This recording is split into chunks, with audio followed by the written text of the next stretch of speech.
Selamat malam rekan-rekan semua ya. Saya tentu malam hari ini sebenarnya mau ngopi bareng. Tahu-tahu di Kopi Timur ini memang adalah tempat sejarah bagi saya. Karena tahun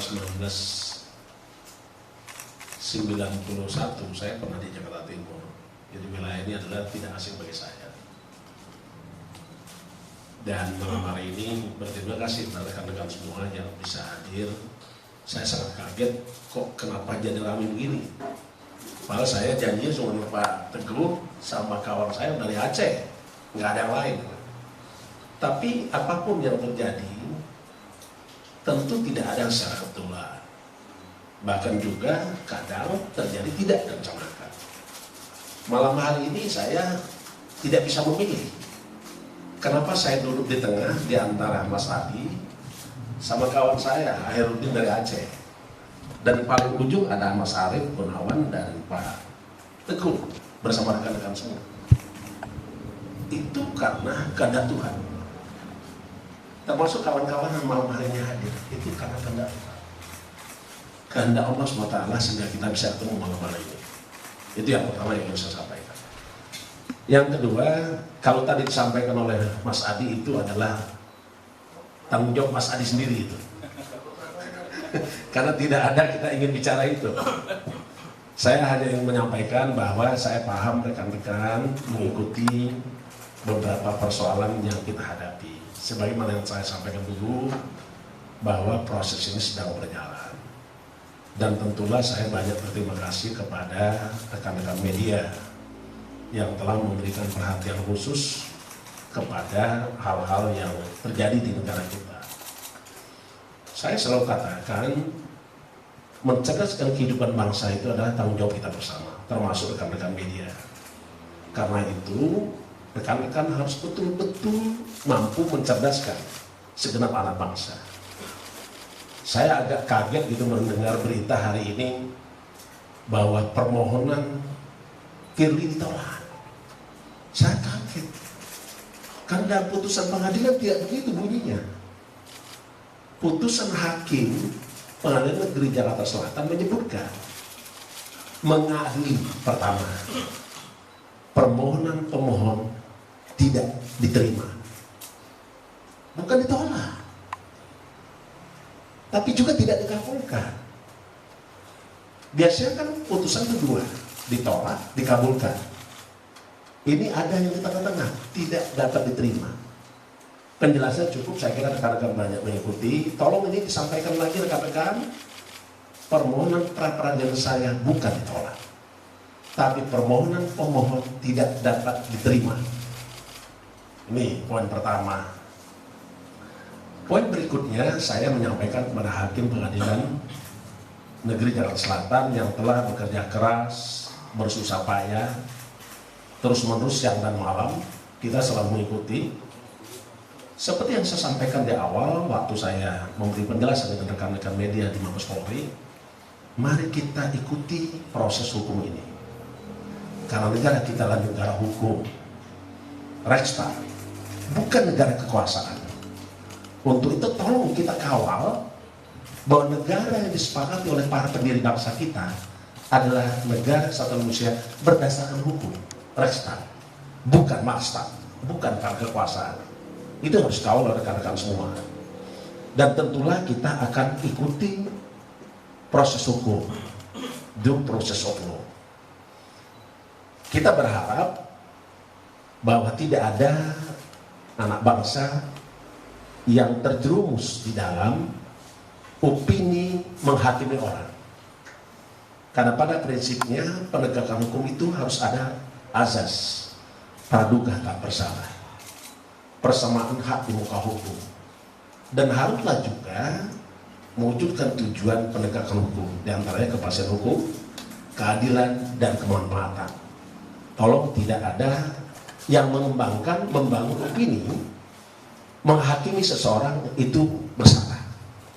Kita patuhi azas praduga tak bersalah, presumption of innocence, bukan praduga bersalah, presumption of guilt.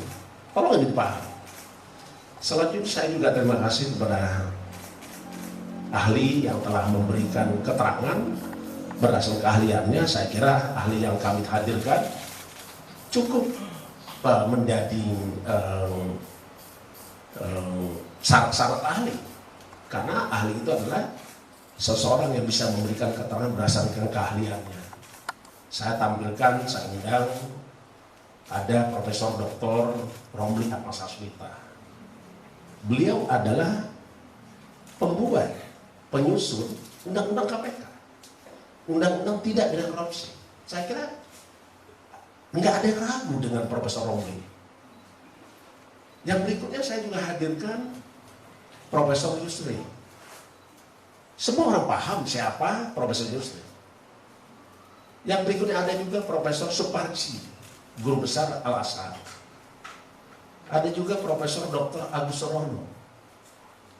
Banyak ahli-ahli yang saya dengar, dan beliau-beliau itu dengan ikhlas. Jadi beliau menawarkan ingin menjadi ahli. Saya terima kasih kepada para profesor guru besar tadi. Walaupun hasilnya hari ini kita semua tahu bahwa permohonan pemohon tidak dapat diterima. Beberapa penjelasan adalah tidak jelas. Saya jadi bertanya, kalau sekelas Profesor Yusri Romli menjelaskan sesuatu tidak jelas, apalagi saya yang bukan sarjana hukum. Ini perlu kita perdalam, di mana ketidakjelasannya. Ini yang menjadi persoalan kita. Bagaimana kita bisa mencerdaskan kehidupan bangsa itu. Selanjutnya saya juga menyampaikan terima kasih kepada rakyat Indonesia yang telah memberikan dukungan, perhatian kepada upaya-upaya KPK pemberantasan korupsi. Saya tentu besok tanggal 20 Desember 2023 itu genap 4 tahun saya sebagai ketua KPK. Karena saya dilantik pada tanggal 20 Desember 2019. Artinya besok genap ini 4 tahun. Ya hitung-hitung kita hari ini 4 tahun dengan ketua KPK Firly Bahuri. Saya kira itu. Dan nanti kita evaluasi bagaimana. Kalau catatan saya, cukup banyak orang yang ditahan oleh KPK selama 4 tahun. Saya ada datanya, nanti saya bisa kasih rekan-rekan semua. Karena ini tidak ada persiapan, jadi mohon maaf saya nggak bisa bawa data. Kalau saya tahu bahwa akan ada cerita seperti ini, tentu saya siapkan dulu data saya.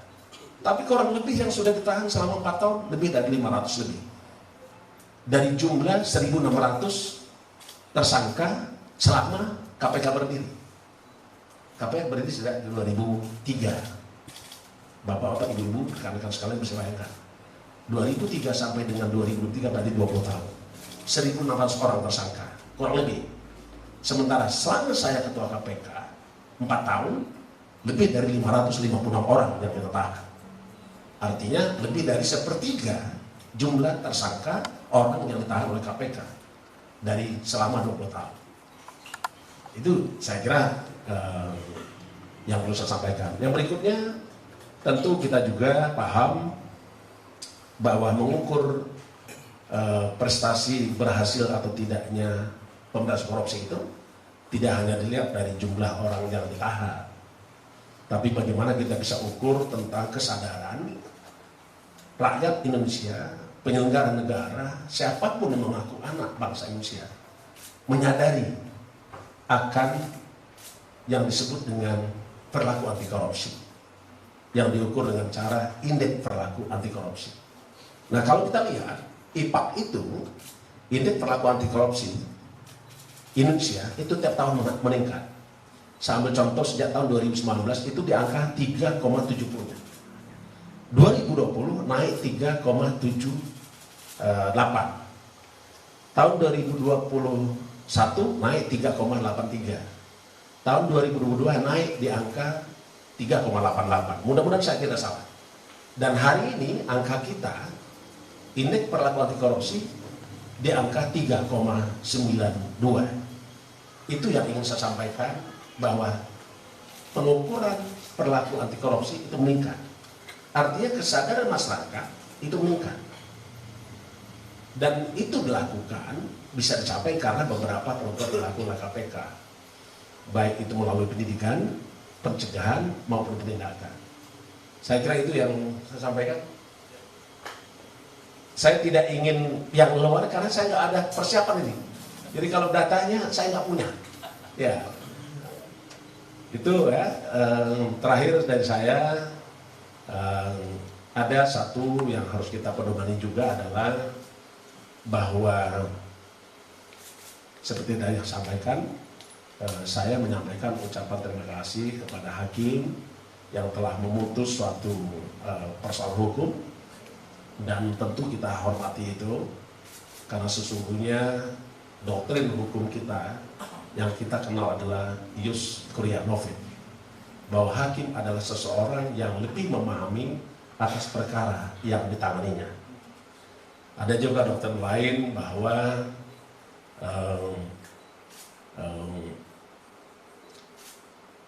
hukum harus tegakkan sekalipun langit runtuh, yang kita kenal dengan res judicata Robert Silent. Saya kira itu yang ingin saya sampaikan. Terima kasih. Saya kembalikan kepada Pak Teguh mungkin. Baik, terima kasih.